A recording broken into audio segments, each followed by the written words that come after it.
Hello friends, welcome to Shri education. So friends, आज है 4 मई। 4 मई के आपके जितने भी इंपॉर्टेंट करंट अफेयर क्वेश्चंस होंगे वो सब इस लेक्चर में डिस्कस किए जाएंगे। प्लस इनका जो स्टैटिक जीके वाला पोर्शन होगा वो भी साथ में आपको बताया जाएगा। सो लेक्चर पूरा देखिएगा। ज़्यादा नोटिफिकेशन के लिए चैनल को सब्सक्राइब कर सकते हैं और साथ ही में इसके जो बेल आइकन का निशान है उसे प्रेस कर दीजिए ताकि आने वाले जितने भी लेक्चर हैं उनके नोटिफिकेशन, उनके अपडेट आपको मिलते रहें। स्टार्ट करने से पहले आपको बता दूं कि अगर आप लोगों को इसका पीडीएफ चाहिए तो पीडीएफ आपको टेलीग्राम पे मिलेगा। टेलीग्राम चैनल का जो लिंक है वो वीडियो के डिस्क्रिप्शन बॉक्स में भी आपको गिवन है, या फिर अगर आपने ऑलरेडी टेलीग्राम एप्लीकेशन इंस्टॉल कर रखी है तो उस पर आप @करंट अफेयर्स बाय रवि लिखकर सर्च करेंगे तो हमारा करंट अफेयर का पर्सनल ग्रुप आ जाएगा, वहां से आपको पीडीएफ मिल जाएगा। या फिर @श्री एजुकेशन भी लिखकर सर्च कर सकते हैं, यहाँ से भी आपको पीडीएफ मिल जाएगा। सो टेलीग्राम जरूर ज्वाइन कर लीजिएगा पीडीएफ के लिए। और अगर आप लोग इसके टेस्ट अटेम्प्ट करना चाहते हैं, क्विज अटेम्प्ट करना चाहते हैं, तो इसके लिए आप हमारी वेबसाइट shrieducation.in पर विजिट कर सकते हैं। shrieducation.in, ठीक है, .in ये रिमेंबर रखना है आपको। .in लिखकर सर्च करेंगे तो हमारी वेबसाइट आ जाएगी, वहां से आप इसके क्विज, डेली क्विज अपलोड होते हैं, वहां से अटेम्प्ट कर सकते हैं। प्लस हमारे चैनल पर जितने भी लेक्चर अपलोड हुए हैं पॉलिटी के, हिस्ट्री के, उन सब के पीडीएफ और उन सब रिटन फॉर्म में वो सब आपको मिल जाएंगे इस वेबसाइट पे, ठीक है। और अब स्टार्ट करते हैं आज के करंट अफेयर। सबसे पहले कल का टेस्ट क्वेश्चन डिस्कस करेंगे। कल का टेस्ट क्वेश्चन था कि केंद्र सरकार यानी कि सेंट्रल गवर्नमेंट ने ऑस्ट्रिया में भारत का राजदूत किसे बनाया। तो ऑस्ट्रिया में जो भारत के राजदूत बने उनका नाम है जयदीप मजूमदार। यहाँ पर बी ऑप्शन आपका सही था, काफी स्टूडेंट ने ये इसका आंसर सही दिया था, ठीक है। अब मैंने आपको कल बताया था कि 2020 में 4 नियुक्तियां हुई हैं। राजदूत वाले जो क्वेश्चन है वो 4 क्वेश्चन है जो कि आपको याद रखने हैं। पहला आपको पता लग गया कि ऑस्ट्रिया में जो राजदूत बने उनका नाम है जयदीप मजूमदार। उसके बाद दूसरा याद रखना है कतर। कतर में जो राजदूत बने उनका नाम है दीपक मित्तल। दीपक मित्तल कतर में राजदूत बने हैं। उसके बाद तीसरा है पीयूष श्रीवास्तव। पीयूष श्रीवास्तव को हाल ही में बहरीन में राजदूत बनाया गया, ठीक है। सो चौथा नाम आपको याद रखना है नम्रता एस कुमार का। किसका? नम्रता एस कुमार का।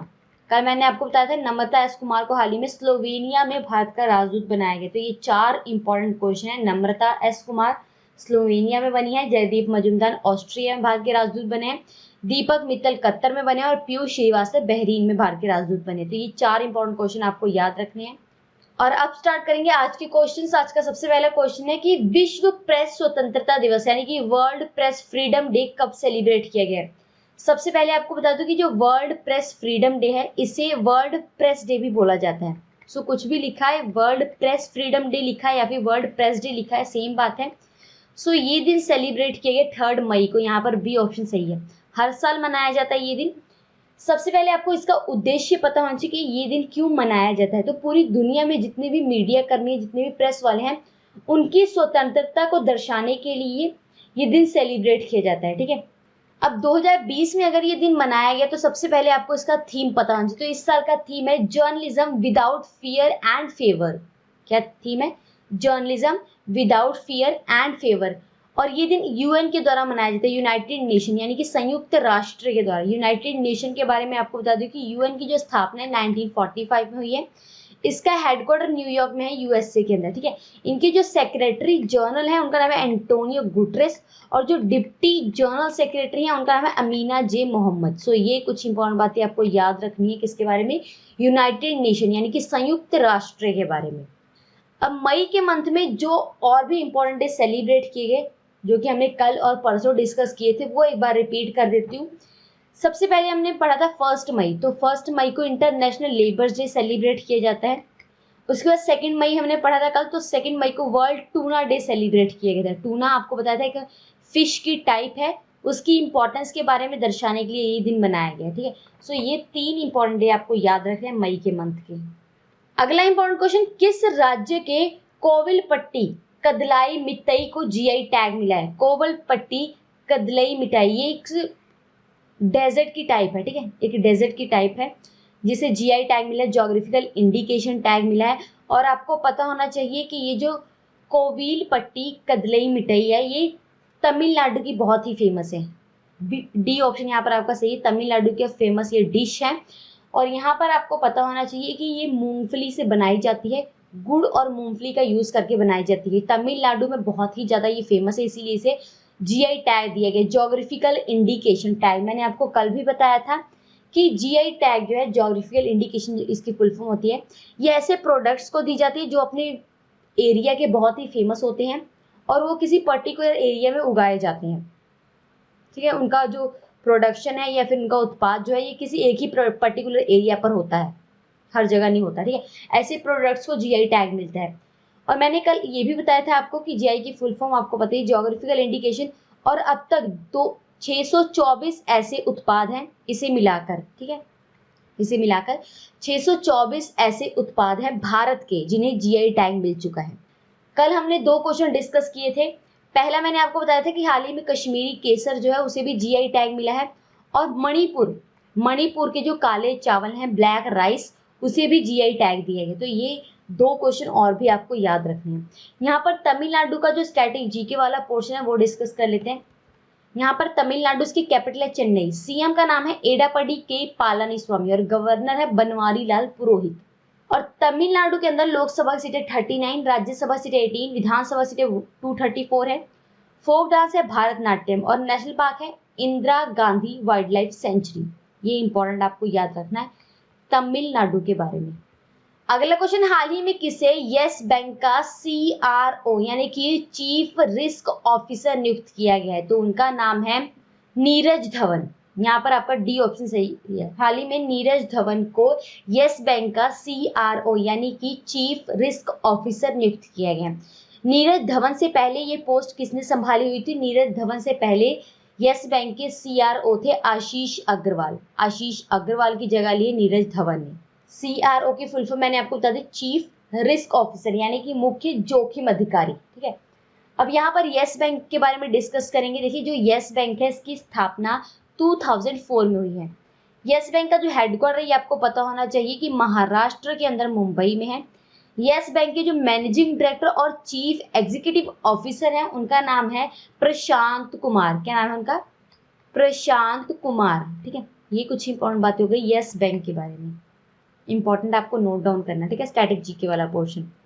अगला क्वेश्चन, आरबीआई ने हाल ही में किस बैंक का लाइसेंस रद्द कर दिया? तो उस बैंक का नाम है सीकेपी कोऑपरेटिव बैंक। यहाँ पर बी ऑप्शन सही है, सीकेपी कोऑपरेटिव बैंक। बहुत ही पुराना ये बैंक है। आरबीआई ने हाल ही में, रिजर्व बैंक ऑफ इंडिया ने इसका लाइसेंस रद्द कर दिया। रीजन भी आपको बताया जाएगा, उससे पहले आपको बता दूं कि ये जो सीकेपी कोऑपरेटिव बैंक है ना, इसकी स्थापना 1915 में की गई थी। बहुत ही पुराना ये बैंक है, बट हाल ही में इसका लाइसेंस इसलिए रद्द किया गया क्योंकि इनके पास सफिशिएंट फाइनेंस नहीं है। जितने भी लोगों से इन्होंने डिपॉजिट लिया था उन्हें पे करने तक क्या इनके पास फाइनेंस नहीं है, तो बैंकरप्ट हो गया ये बैंक, सीकेपी कोऑपरेटिव बैंक। इसीलिए रिजर्व बैंक ऑफ इंडिया ने इसका लाइसेंस रद्द कर दिया है। अब यहाँ पर आरबीआई के बारे में आपको पता होनी चाहिए, कुछ इंपॉर्टेंट बातें बता देती हूँ। सीकेपी कोऑपरेटिव बैंक के बारे में आपको सिर्फ इसका स्थापना दिवस याद रखना है और कोई इंपॉर्टेंट बात नहीं याद रखनी इसके बारे में। आरबीआई इसकी फुल फॉर्म है रिजर्व बैंक ऑफ इंडिया, ठीक है, हमारे भारत का सेंट्रल बैंक है। और आरबीआई की स्थापना 1935 में हुई थी। आरबीआई का जो हेडक्वार्टर है ये मुंबई में है, महाराष्ट्र के अंदर, ठीक है। और आरबीआई के जो गवर्नर है उनका नाम है शक्तिकांत दास। क्या नाम है? शक्तिकांत दास। सो ये कुछ इंपॉर्टेंट बातें होगी रिजर्व बैंक ऑफ इंडिया के बारे में। नेक्स्ट इंपॉर्टेंट क्वेश्चन फिर से जीआई टैग से रिलेटेड, ये किस जगह के टेराकोटा को जीआई टैग मिला है? तो उस जगह का नाम है गोरखपुर। ए ऑप्शन सही है। गोरखपुर जिला जो है, जो कि यूपी के अंदर है, उत्तर प्रदेश के अंदर, गोरखपुर का बहुत ही फेमस ये उत्पाद है, जीआई टैग जिसे मिला है, टेराकोटा। टेराकोटा आपको पता होना चाहिए कि मिट्टी की अलग अलग आकृतियां बनाई जाती हैं, मिट्टी के अलग अलग बर्तन बनाए जाते हैं जिन पर पुरानी जो तस्वीरें होती हैं एनिमल्स की, ये सब डिजाइन किया जाता है उसके ऊपर, ठीक है, मिट्टी से। तो इसीलिए ये गोरखपुर का बहुत ही फेमस उत्पाद है जिसे जीआई टैग मिला है, टेराकोटा, ठीक है। आपको पता लग गया टेराकोटा होता क्या है। अब यहाँ पर आपको, जैसे मैंने बताया कि गोरखपुर जिला जो है वो यूपी में है, तो यूपी के बारे में डिस्कस करेंगे। उससे पहले मैं आपको बता दूं कि जीआई टैग के बारे में इससे पहले डिस्कस कर चुके हैं सारी इंपॉर्टेंट बातें।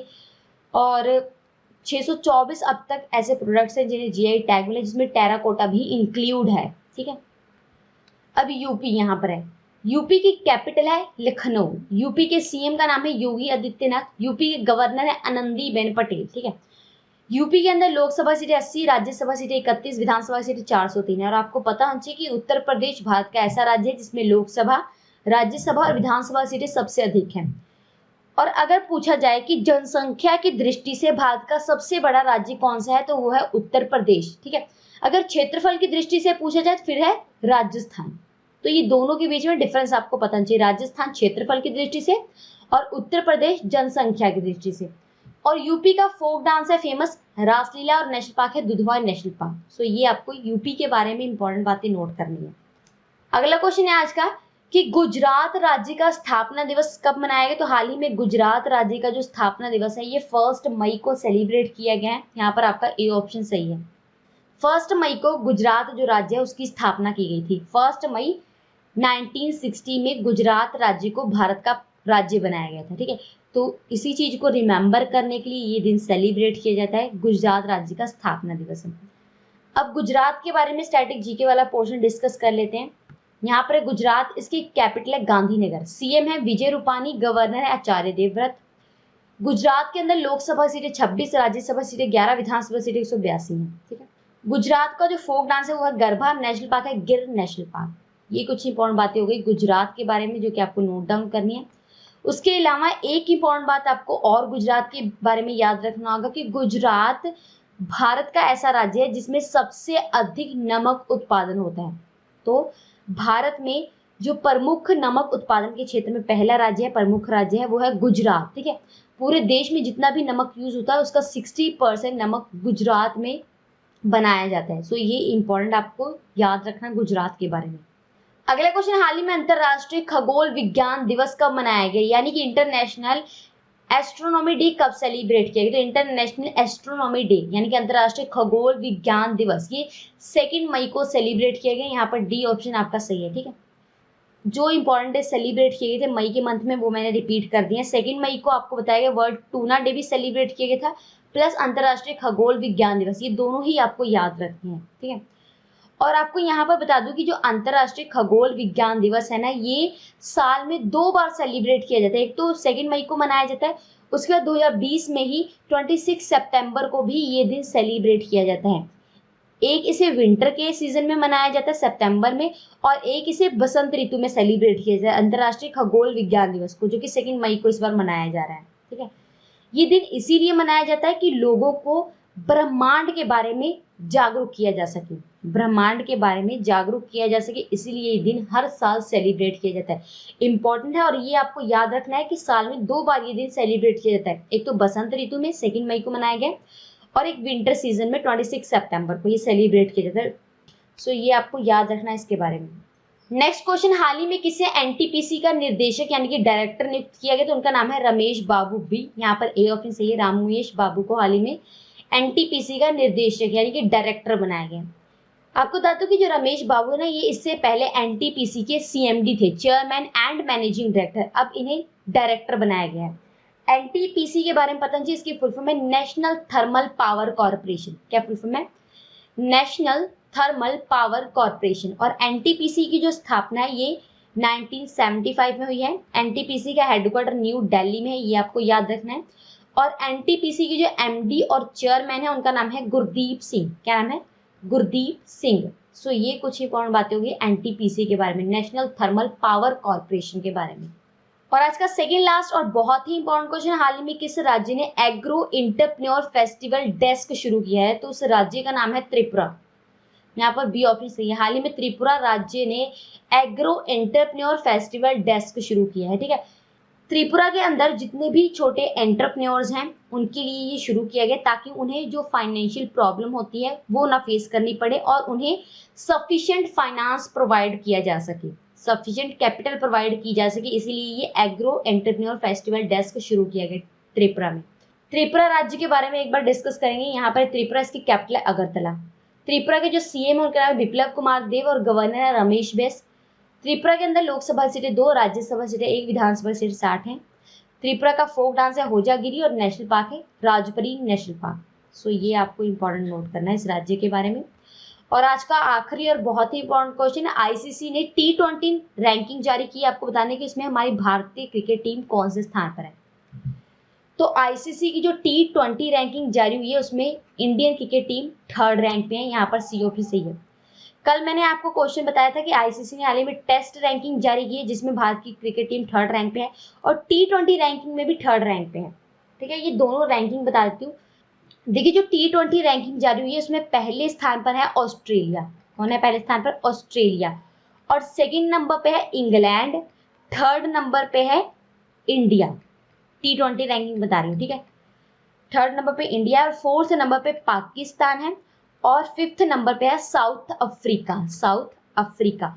और कल जो हमने टेस्ट रैंकिंग डिस्कस की थी उसमें पहले स्थान पर ऑस्ट्रेलिया ही है, ये आपको याद रखना है। बट सेकेंड नंबर पे उसमें न्यूजीलैंड थी, यहाँ पर था इंग्लैंड।